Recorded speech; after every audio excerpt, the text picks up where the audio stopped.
Hello দর্শক বন্ধুরা, আবারও চলে আসলাম নতুন একটি খবর নিয়ে আপনাদের মাঝে।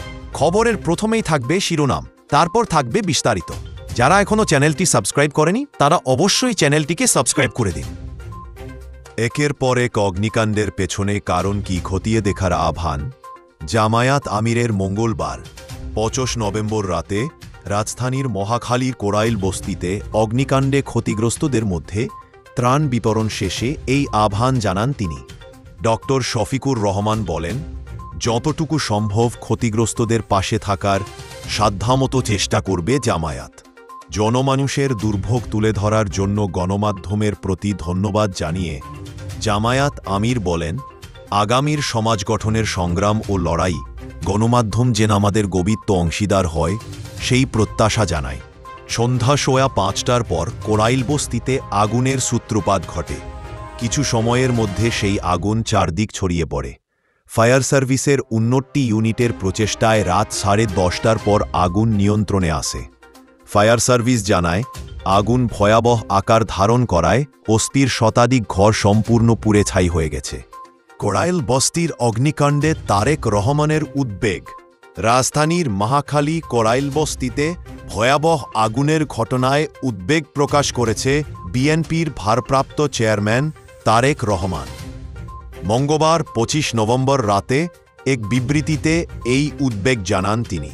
তারেক রহমান বলেন, সন্ধ্যায় কোরাইল বস্তিসহ সংলগ্ন এলাকা ভয়াবহ আগুনে দাউ দাউ করে জ্বলে ওঠে। দমকল বাহিনীর পক্ষে আগুন নিয়ন্ত্রণে আনা কঠিন হয়। আগুনের কারণে ক্ষয়ক্ষতির পরিমাণ সম্পর্কে আমরা এখনও সঠিকভাবে অবগত হতে পারছি না, তবে অনেকের বাড়িঘর পুড়ে গেছে বলে জানা গেছে। তিনি আরও বলেন, বিএনপি ভয়াবহ এই অগ্নিকাণ্ডে ফায়ার সার্ভিসের সদস্য ও এলাকাবাসীর আগুন নেভাতে প্রাণপণ প্রচেষ্টার প্রতি পূর্ণ সংহতি জানাচ্ছে। তাদের এই প্রচেষ্টা দেশবাসীকে এক নতুন প্রেরণায় উদ্বুদ্ধ করেছে। আশা করি এই ভয়ঙ্কর আগুনের ব্যাপ্তির দ্রুতই পরিসমাপ্তি ঘটবে। কোনো জীবনহানি যাতে না ঘটে আমি সেজন্য আল্লাহর কাছে মোনাজাত করছি।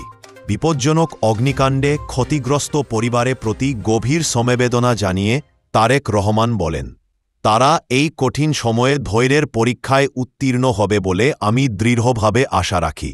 এদিকে ফায়ার সার্ভিসের 1.5 দশক ঘর ছাড়া, তবুও দেশ ছাড়েনি। জামায়াত আমির, বাংলাদেশ জামায়াতে ইসলামীর আমির ডক্টর শফিকুর রহমান বলেছেন, গত প্রায় 1.5 দশক ধরে তাকে ঘরছাড়া অবস্থায় থাকতে হয়েছে, তবুও তিনি দেশ ছেড়ে যাননি। তিনি অভিযোগ করেন, তার ওপর নির্যাতনের স্টিম রোলার চালানো হয়েছে, অথচ যারা একসময় পালাই না বলেছিল তাদের এখন খুঁজে পাওয়া যায় না। মঙ্গলবার 5 নভেম্বর রাজধানীর মিরপুরে আয়োজিত এক নাগরিক সভায় বক্তৃতাকালে তিনি এই মন্তব্য করেন। দেশের রাজনৈতিক ও সামাজিক পরিস্থিতি নিয়ে কথা বলতে গিয়ে ডক্টর শফিকুর রহমান বলেন, বাংলাদেশ এখন শোষক ও শোষিত এই দুই ধরনের মানুষের বিভেদ আর দেখতে চায় না। 1970 সালের নির্বাচনের স্মৃতিচারণা করে তিনি বলেন, 70-এর ইলেকশনে আমরাই বলেছিলাম ভোট দেন নৌকায়, রাতে দরজা খুলে ঘুমাতে পারবেন, কিন্তু আজও সেই প্রতিশ্রুতি পূরণ হয়নি।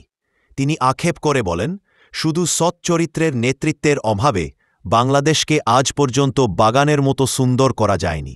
নিজের ওপর নেমে আসা রাজনৈতিক নিপীড়নের বর্ণনা দিতে গিয়ে জামায়াত আমির জানান, গত 15.5 বছর তাকে কোনো বাড়িতে এক রাত, কোনো বাড়িতে 2028 সালের নির্বাচনের তিক্ত অভিজ্ঞতার কথা উল্লেখ করে তিনি বলেন, মিরপুরে নির্বাচন করলেও একটা দিনের জন্য আমাকে জনগণের কাছে ভোট চাইতে দেয়া হয়নি। আমাদের ওপর নির্যাতনের স্টিম রোলার চালানো হলেও আমরা দেশ ছেড়ে পালাইনি। ডক্টর শফিকুর রহমান বিশ্বাস করেন, সামনের নির্বাচনে বাংলাদেশের জনগণ দুর্নীতি, সন্ত্রাস এবং অবিচারের বিরুদ্ধে রায় দেবে। ক্ষমতায় গেলে জামায়াত শিক্ষা এবং স্বাস্থ্য ব্যবস্থাকে ঢেলে সাজাতে এবং দুর্নীতির বিরুদ্ধে যুদ্ধ করতে চায় জানিয়ে তিনি বলেন, সবার জন্য ন্যায়বিচার প্রতিষ্ঠা করতে জামায়াত প্রতিজ্ঞাবদ্ধ। জামায়াত আমির বলেন, বর্তমান সমাজে নারীরা পর্যাপ্ত সম্মান ও নিরাপত্তা পাচ্ছে না। জামায়াত ক্ষমতায় গেলে যোগ্যতা ও প্রয়োজন অনুযায়ী নারীরা কাজের সহজ সুযোগ পাবেন এবং তাদের সম্মান ও নিরাপত্তা নিশ্চিত করা হবে। তিনি স্পষ্ট করে বলেন, জামায়াত কাউকে জোর করে বোরকা পরাবে না। তিনি বলেন, যুবকরা ফ্যাসিবাদের বিরুদ্ধে বুক চিতিয়ে দাঁড়ালেও আমরা তাদেরকে কাঙ্ক্ষিত সংস্কার উপহার দিতে পারিনি। ভোটারদের উদ্দেশ্যে জামায়াত আমির বলেন, পুরনো স্টাইলে নির্বাচন হলে বাংলাদেশের উন্নয়ন সম্ভব। গণভোট অধ্যাদেশ জারি করে গেজেট মঙ্গলবার ২৫ নভেম্বর রাতে আইন মন্ত্রণালয়ের লেজিসলেটিভ ও সংসদ বিষয়ক বিভাগ থেকে অধ্যাদেশের গেজেট জারি করা হয়। এর আগে এদিন সকালে প্রধান উপদেষ্টার কার্যালয়ে অনুষ্ঠিত উপদেষ্টা পরিষদের বৈঠকে অধ্যাদেশের খসড়া অনুমোদন দেওয়া হয়।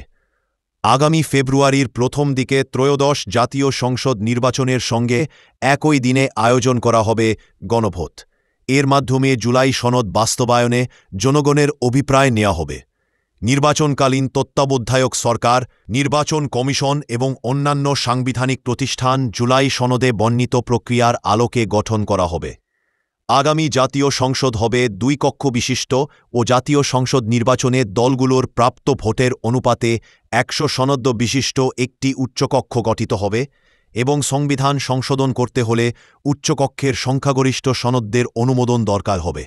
সংসদে নারী প্রতিনিধি বৃদ্ধি, বিরোধী দল থেকে ডেপুটি স্পিকার ও সংসদীয় কমিটির সভাপতি নির্বাচন, মৌলিক অধিকার, বিচার বিভাগের স্থানীয়তা, স্থানীয় সরকার, প্রধানমন্ত্রীর মেয়াদ, রাষ্ট্রপতির ক্ষমতাসহ তফিলে বর্ণিত যে ৩০টি বিষয়ে জুলাইজি অধ্যাদেশে বলা হয়েছে, গণভোটে ৪টি বিষয়ের ওপর একটি প্রশ্ন উপস্থাপন করা হবে। আপনি কি জুলাই জাতীয় সনদ, সংবিধান সংস্কার বাস্তবায়ন আদেশ ২০২৫ এবং জুলাই জাতীয় সনদে লিপিবদ্ধ সংবিধান সংস্কার সম্পর্কিত নিম্নলিখিত প্রস্তাবসমূহের প্রতি আপনার সম্মতি জ্ঞাপন করছেন? হ্যাঁ, না। ত্রয়োদশ জাতীয় সংসদ নির্বাচনের জন্য যেসব ভোটকেন্দ্র নির্ধারণ করা হবে সেসব ভোটকেন্দ্রে গণভোট অনুষ্ঠিত হবে। রাতে নির্বাচন কমিশনার মোবাইল আনোয়ারুল ইসলাম সরকার জানিয়েছেন, গণভোট অধ্যাদেশের আলোকে গণভোট বিধিমালা ২০২৫ চূড়ান্ত করতে ২-১ দিন লাগবে। গণভোটের প্রাসঙ্গিক কিছু প্রস্তুতির পর সংসদ ও গণভোটের তফসিল দেওয়ার ক্ষণগণনা শুরু হবে। ত্রয়োদশ জাতীয় সংসদ নির্বাচনের জন্য কমিশন যেসব রিটার্নিং কর্মকর্তা ও সহকারী রিটার্নিং কর্মকর্তা নিয়োগ ও অধিক্ষেত্র নির্ধারণ করবে, তারা গণভোট অনুষ্ঠানের জন্য সংশ্লিষ্ট অধিক্ষেত্রে নিযুক্ত হয়েছে বলে গণ্য হবে বলেও অধ্যাদেশে উল্লেখ করা হয়েছে।